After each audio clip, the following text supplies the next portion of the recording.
My son-in-law called my truck a piece of junk in Portuguese, laughing with his father right there in my own driveway. He had no idea I understood every single word. Let me tell you something about patience. 63 years on this earth taught me that the best revenge isn't served cold. It's served at exactly the right moment, when the truth does all the work for you. My name is Robert Holloway. My friends call me Bobby. I spent 41 years as a welder in the shipyards of Galveston, Texas. Retired now, living in the same modest house I bought back in 1982. 3 bedrooms, 1 bathroom, a workshop in the garage that smells like motor oil and sawdust. Nothing fancy, just home. My daughter Emma is my whole world. Has been since her mother Patricia passed away 12 years ago. Breast cancer. Took her in 8 months. Emma was 24 then, just finishing her nursing degree. She held her mother's hand at the end while I stood there useless. A man who could weld steel beams together but couldn't do a damn thing to save his wife. After Patricia died, Emma and I became closer than ever. Sunday dinners, phone calls every other day. She'd come over and help me tend Patricia's garden, the roses her mother loved so much. We never talked about the grief directly. That's not how Holloway people operate. We just showed up for each other. That was enough. 3 years ago, Emma met Rafael Santos at a medical conference in Houston. He's a pharmaceutical sales rep, comes from money down in Sao Paulo, Brazil. His family owns some kind of agricultural export business. Soybeans, coffee. I never quite got the details straight. What I did understand was that Rafael drove a Mercedes, wore watches that cost more than my truck, and looked at my daughter like she was the most beautiful woman in the world. That last part was the only thing that mattered to me. They got married 14 months after they met. Beautiful ceremony at a vineyard outside Austin. His family flew up from Brazil, maybe 30 of them, all dressed like they were attending a royal wedding. His mother, Cecilia, wore enough diamonds to blind a man. His father, Augusto, had that look rich people get, like they're constantly evaluating everything and everyone around them, assigning price tags in their heads. I showed up in my best suit, the navy blue one I bought for Patricia's funeral. Emma told me I looked handsome. That was enough. The wedding cost more than I made in 2 years of welding. Raphael's family paid for everything, they insisted. At the time, I thought it was generous. Looking back, I think it was the first move in a chess game I didn't even know I was playing. After the wedding, things changed slowly. Emma moved to Houston with Raphael.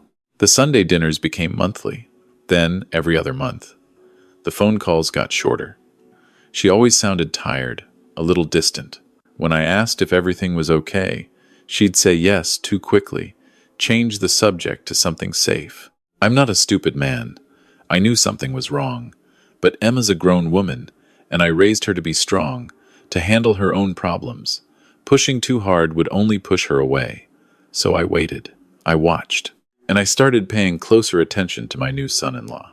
Raphael was charming. I'll give him that. He had that salesman polish, always knew the right thing to say, always had a compliment ready. Too ready, if you asked me. The way he talked to me felt like a performance. Yes, sir. No, sir. Your daughter is my whole world, sir. But his eyes never matched his words. They'd drift to his phone, to his watch, to anywhere but my face. His father, Augusto, was worse. The man barely spoke English, or at least pretended not to. He'd sit at family dinners looking bored, occasionally muttering things in Portuguese to his wife or his son. They'd all chuckle at whatever he said while Emma and I sat there like outsiders at our own table. That bothered me more than I let on. Now here's something nobody knew about me. Not even Emma. Back in 1979, fresh out of high school, I joined the Navy. Served 6 years, most of it on a destroyer, doing exercises off the coast of South America. Our ship spent 8 months docked in Rio de Janeiro for joint operations with the Brazilian Navy. 8 months of shore leave, local bars, and a Brazilian girlfriend named Lucia, who taught me her language with the kind of patience only love can provide. I became fluent in Portuguese. Not just tourist phrases. Fluent. I could argue politics, tell jokes, discuss philosophy after a few beers. Lucia wanted me to stay in Brazil, marry her, work on her father's fishing boat. I almost did, but my mother back in Texas got sick, and I had to come home. Lucia and I wrote letters for a while, then stopped. Life moved on. I never forgot the language, though. It's like riding a bicycle. You might get rusty, but it never really leaves you. Over the years, I kept it sharp by reading Brazilian news online, watching telenovelas when nobody was around, even chatting with the Brazilian crew members who sometimes came through the shipyard. But I never told anyone. Not Patricia, not Emma, not anyone. It wasn't a secret exactly. It just never came up. And after a while, it became my private thing, a part of my past that belonged only to me and the memory of a girl in Rio who smelled like coconut and laughed like music. When Emma married into a Brazilian family, I figured my hidden skill might come in handy someday. I just didn't know how right I was.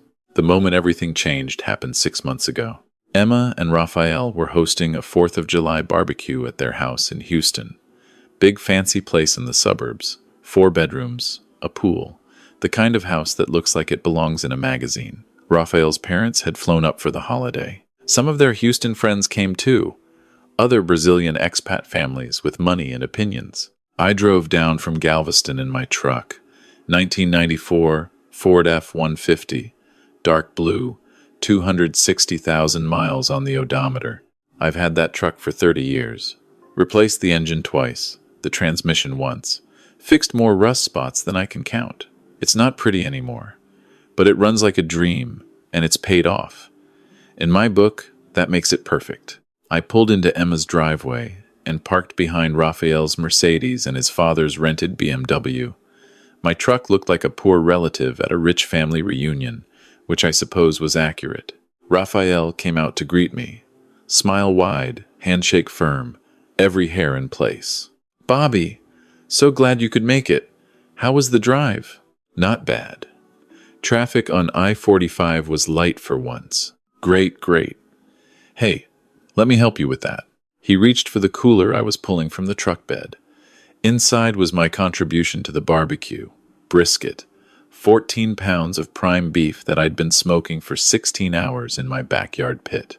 The one Patricia bought me for our 20th anniversary. I'd rubbed it with her secret spice blend, the recipe she'd perfected over 30 years of Sunday cookouts. Raphael looked at the cooler like it contained roadkill. "Oh, you brought meat? That's so sweet, Bobby. But we actually hired a caterer. They're doing Wagyu steaks, imported from Japan. Very high-end. That's fine. This is just brisket. Texas style. Figured your Brazilian friends might want to try some real American barbecue." His smile tightened just a fraction. "Sure, we'll find a spot for it somewhere." The cooler ended up on a table in the corner of the backyard, unopened, while the caterer served Wagyu steaks that cost more per ounce than my monthly grocery bill. I watched Raphael's friends pick at the fancy meat with their fancy forks, and I thought about the 16 hours I'd spent tending that smoker, waking up at 3 in the morning to check the temperature, thinking about Patricia the whole time. Nobody touched my brisket. But that wasn't the worst part. The worst part came later, after the fireworks, when the crowd had thinned to just family. Emma was inside cleaning up. I was sitting in a lawn chair by the pool, nursing a beer, watching the stars. Raphael and his father were standing maybe 20 feet away, near the outdoor kitchen, speaking in Portuguese. They didn't know I was listening. They didn't know I could understand. "Pai, you should have seen his truck," Raphael said. "A complete piece of junk, falling apart. I'm embarrassed it's parked in my driveway. What will the neighbors think?" Augusto laughed. "What do you expect? The man is a manual laborer, probably never made more than pennies his whole life. Look at how he dresses. That suit at the wedding looked like it came from a thrift store." "It probably did. Emma says he's always been cheap, never spent money on anything nice, lives in the same tiny house for 40 years. Poor people don't know how to live. They're afraid of success. Your wife, though, she's different." She got out. "Barely. You should see how she acts sometimes, worrying about prices, clipping coupons. I'm trying to break her of those habits. Give it time. She'll learn. At least she's beautiful. That counts for something." Raphael nodded. "The old man won't be around forever anyway. Then Emma won't have any reason to drag us down to that depressing little town." Augusto clapped his son on the shoulder. Just be patient. A few more years and you won't have to pretend to respect him anymore. They laughed together, father and son, bonding over their contempt for me. I sat very still in my lawn chair. My beer had gone warm in my hand. My heart was pounding, but not with anger. Not yet. At that moment, I felt something colder. Clarity. I understood exactly who these people were. I understood what my daughter had married into. And I understood that patience, the same patience that had served me for 63 years, would serve me again now. I didn't confront them. Not that night.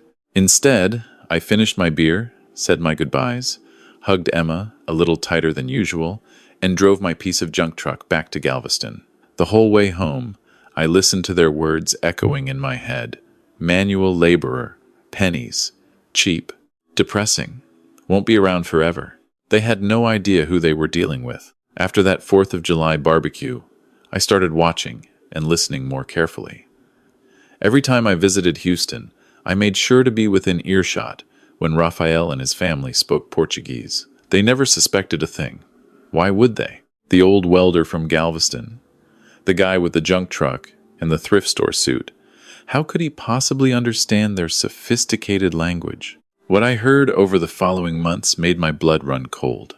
Raphael complained about Emma constantly. She was too emotional, too attached to her father, too focused on her nursing career instead of hosting dinner parties for his clients. He called her provincial, small-minded, too American. His mother, Cecilia, agreed, saying Emma lacked the refinement expected of a Santos wife. She needed to be molded, they said, broken of her bad habits. The worst conversation happened at Thanksgiving. Raphael's parents were visiting again. Emma had cooked a full traditional dinner, turkey and stuffing, and all the fixings. She'd been in the kitchen since dawn. When I arrived, she looked exhausted but happy, proud of the spread she'd prepared. Raphael barely touched his plate. Later, in the study, I overheard him talking to his mother. The food was mediocre at best. She doesn't understand seasoning. Back home, our cooks would be ashamed to serve something so bland. Cecilia Sihade, you knew what you were getting when you married an American. They don't appreciate good food or good style. Did you see the dress she wore? Off the rack? I could tell. I'll take her shopping next time. Show her what a real woman should wear. Don't bother. She'll just cry about the prices. Like her father. Did you know he actually suggested we visit his house for Christmas? Can you imagine spending the holiday in that shack? Absolutely not. Tell him we have plans. Make something up. I always do. I stood outside that door, fists clenched, jaw tight. Every instinct in my body screamed at me to walk in there and tell them exactly what I thought of them, to defend my daughter, my house, my life. But I didn't. Not yet.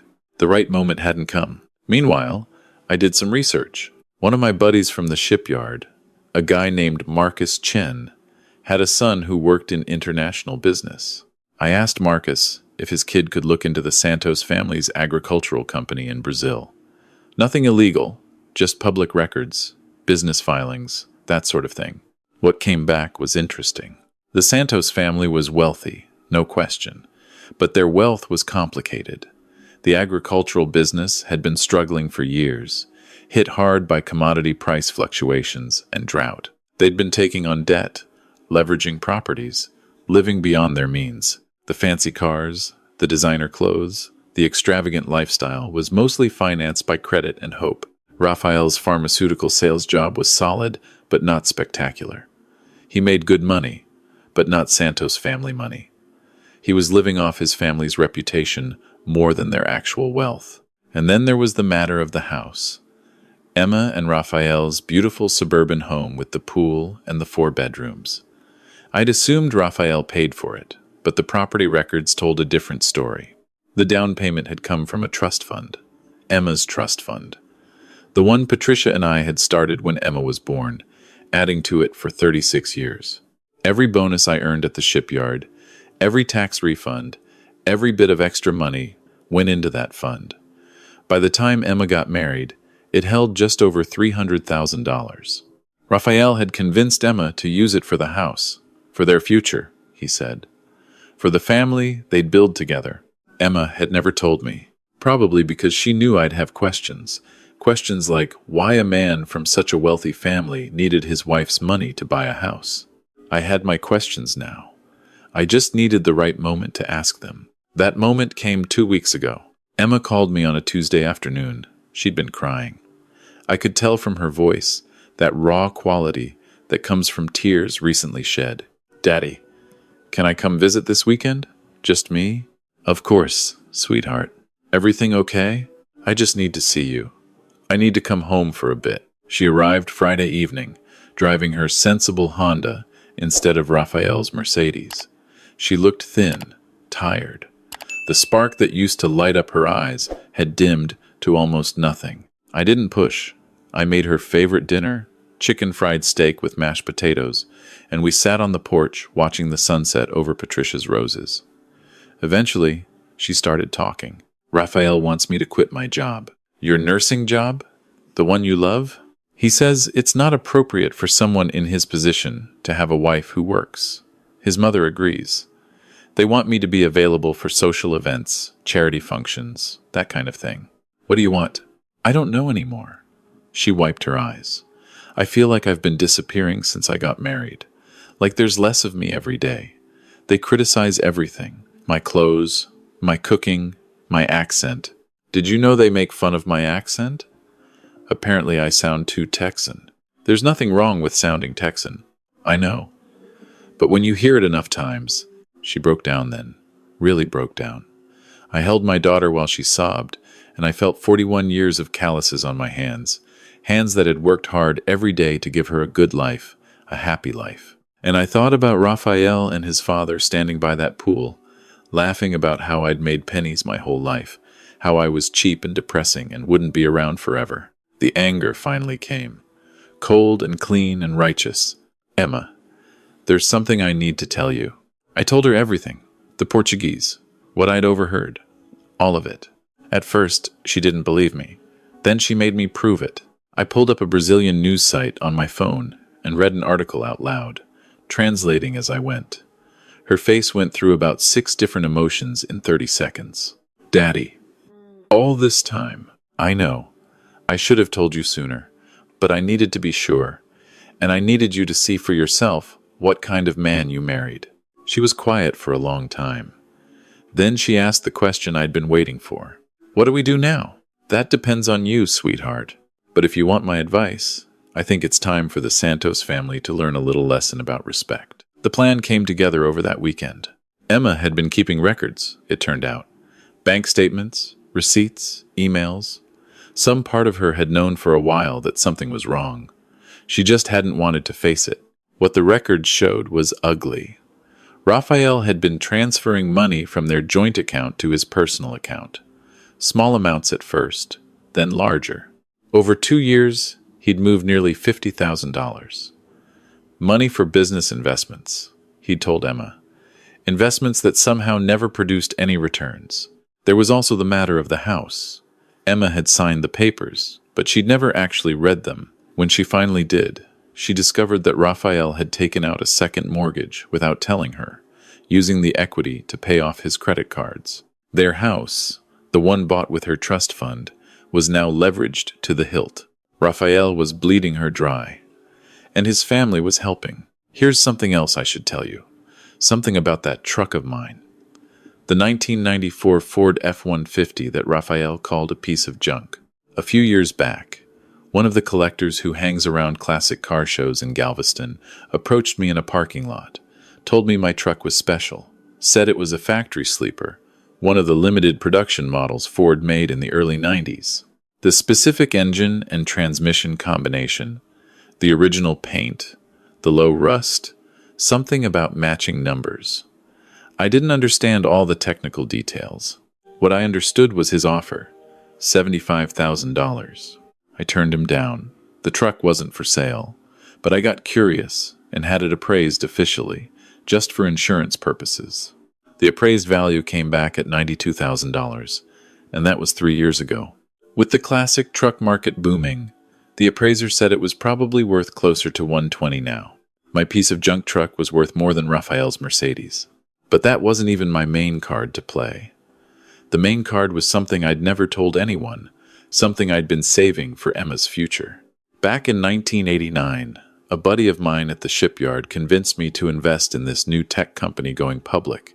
Little outfit out of Seattle that made software for personal computers.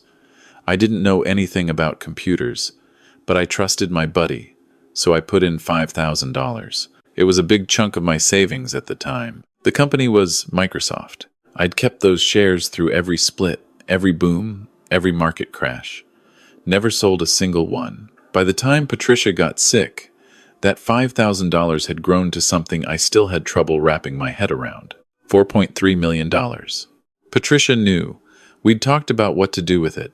She wanted to leave it for Emma, but quietly. Let her live her own life, make her own way, without the burden of sudden wealth. I agreed. After Patricia died, I kept the secret. The money sat in a brokerage account, growing, waiting. I'd always planned to tell Emma eventually. Maybe when she had kids, maybe when she retired. The right moment never seemed to come. Until now. Last Sunday, Emma invited Raphael and his parents over for dinner. At my house, in Galveston. The shack they'd laughed about. The depressing little town they couldn't wait for me to die so they wouldn't have to visit anymore. Raphael tried to beg off, but Emma insisted. She told him I wasn't feeling well, that she was worried about me. That got their attention. Nothing like the prospect of inheritance to motivate greedy people. They arrived around 5 in the afternoon. Raphael's Mercedes, his father's rental BMW, my daughter's Honda, all lined up in my driveway behind my truck. I watched them from the window as they got out, saw Augusto gesture at my truck and say something that made Raphael laugh. Go ahead, I thought. Laugh while you can. I'd clean the house until it sparkled. Set the table with the good china, Patricia's china, the set we'd gotten as a wedding gift 53 years ago. I'd cooked the meal myself. Brisket, of course. The same brisket they'd ignored at the 4th of July barbecue. This time, they were going to eat it. Emma greeted them at the door. She looked different today. Straighter spine, clearer eyes. She'd spent the past 2 weeks preparing, and it showed. Raphael kissed her cheek, barely looking at her, already scanning the house with those appraising eyes. His mother followed, nose slightly wrinkled. Augusto came last, not bothering to hide his disdain. Bobby, Raphael shook my hand with his usual too firm grip. The place looks cozy, very authentic Americana. Thanks for coming. I know it's a long drive. Anything for family. We settled into the living room. I offered drinks. Augusto asked for wine, then frowned when I brought out a bottle of Texas Red instead of whatever fancy vintage he was expecting. Interesting choice, he said in English. Then, in Portuguese to his wife, probably cost $10. These people don't understand quality. It was actually 15, I replied, in Portuguese. The silence that followed was beautiful. Raphael froze with his glass, halfway to his lips. Augusto's face went slack. Cecilia actually gasped, her hand flying to her chest. You speak Portuguese? Raphael stammered. Fluently. Have since I was 20 years old. Navy service in Brazil. There was a girl in Rio who taught me. I never forgot. I let that sink in, watched the color drain from their faces as they mentally reviewed every conversation they'd had in my presence over the past 3 years. All those things you said about me, about my daughter, about my truck and my house and my suit. I understood every word. Raphael stood up. Bobby, I don't know what you think you heard, but sit down, son. I haven't finished. Something in my voice made him sit. Let me tell you a few things about myself. Things you never bothered to learn because you were too busy counting my pennies and waiting for me to die. I told them about my Navy service. About the ship, the shore leave, Lucia, and her coconut smell. I told them about coming home to take care of my mother, starting at the shipyard at 19, working my way up to senior welder over 4 decades. I told them about Patricia, how we met at a church picnic, how I knew I was going to marry her the moment she laughed at my terrible joke. Then I told them about the investments. That truck you think is junk? 1994 Ford F-150 factory sleeper. Limited production. Matching numbers. Last appraisal came in at $92,000, and that was 3 years ago. It's worth more than your Mercedes, Raphael, by about $20,000. More silence. But that's nothing. Just a truck. Let me tell you about Microsoft. I explained the investment, the $5,000 in 1989, the splits, the growth, the decades of patience. Current value is a little over $4.3 million. I was planning to leave it all to Emma when I passed, but recent events have made me reconsider. I looked at my daughter. She was crying again, but different tears this time. She'd known some of this, but not all. Not the full number. Emma, honey, come here. She came to stand beside me. I took her hand. Your mother and I worked our whole lives to give you a good future. Not because we wanted you to be rich, but because we wanted you to be free. Free to make your own choices. Free to live your own life. I turned to Raphael.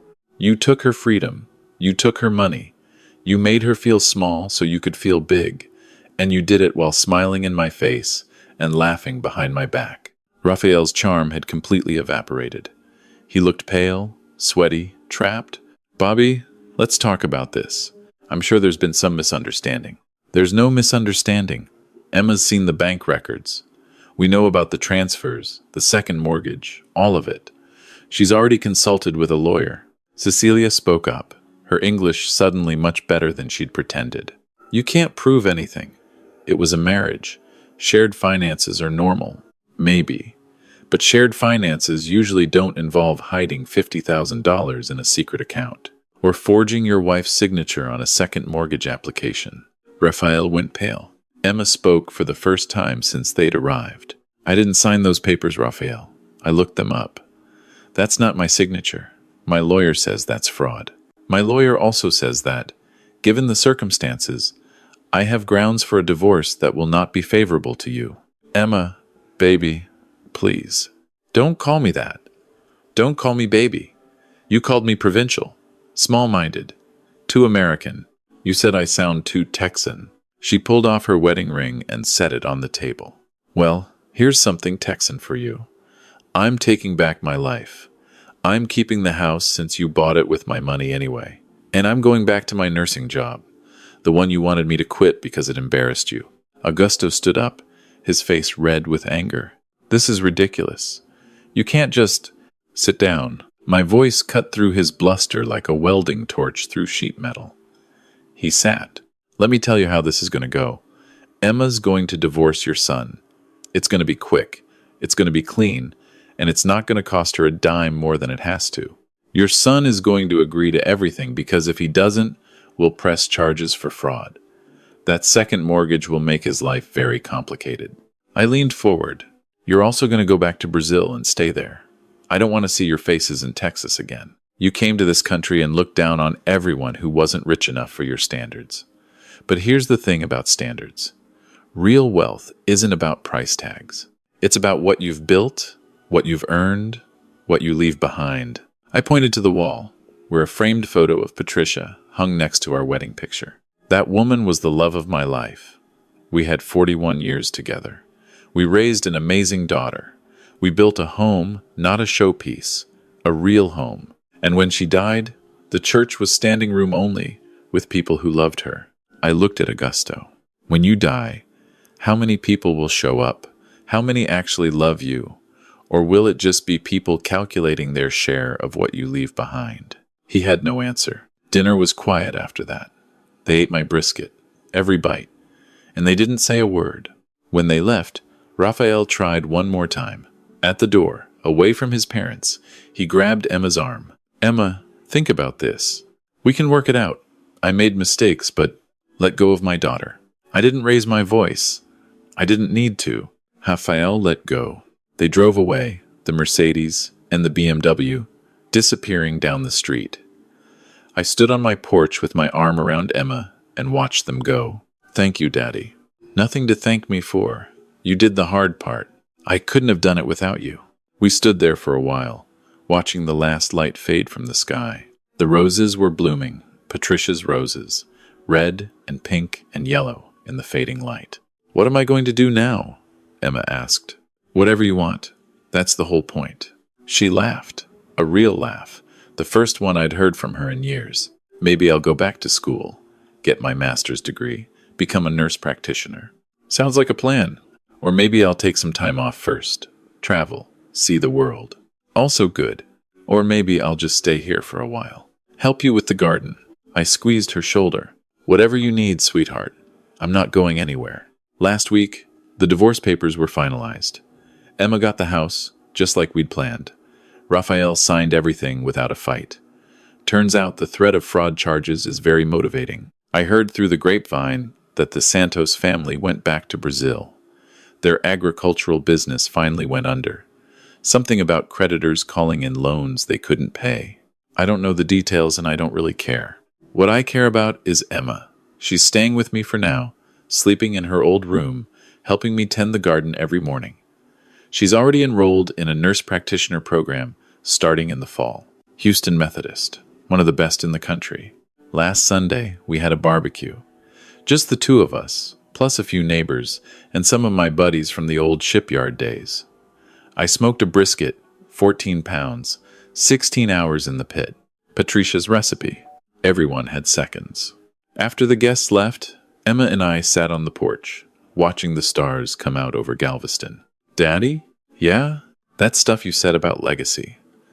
About what you leave behind. Did you really mean it?" I thought about it for a moment. Every word. Money's just money. It comes and goes. But the things you build with your hands, the love you put into the world, the people you raise up, that's what lasts.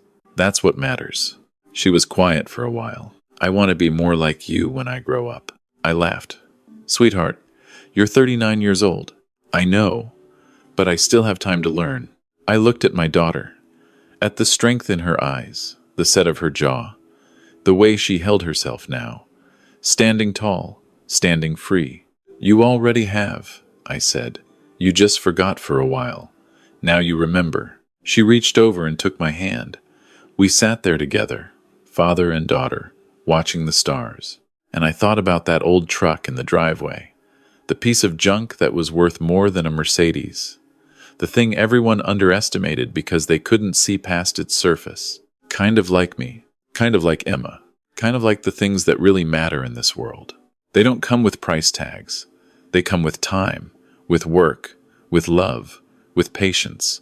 They're built day by day, year by year, moment by moment. And when the people who can't see that finally understand, it's not revenge. It's just the truth, finally speaking for itself. If you're watching this and you've got someone in your life who doesn't appreciate you, who looks down on you, who thinks they're better because of what they have instead of who they are, to remember this story. Remember that patience is a virtue, that the truth always comes out, and that the best revenge is living well, living true, and living free. I'm Robert Holloway. I'm 63 years old. I'm a retired welder from Galveston, Texas. And I'm richer than anyone knows. Not because of the Microsoft stock, not because of the truck. Because of Emma, because of Patricia's memory, because of the life I've built. That's wealth that nobody can take away. Thanks for listening. Now, if you'll excuse me, I've got some roses to tend. And tomorrow, Emma and I are taking that old truck for a drive. Maybe down to the beach, maybe out to the country, doesn't matter where. What matters is that we're going together. What matters is that we're free.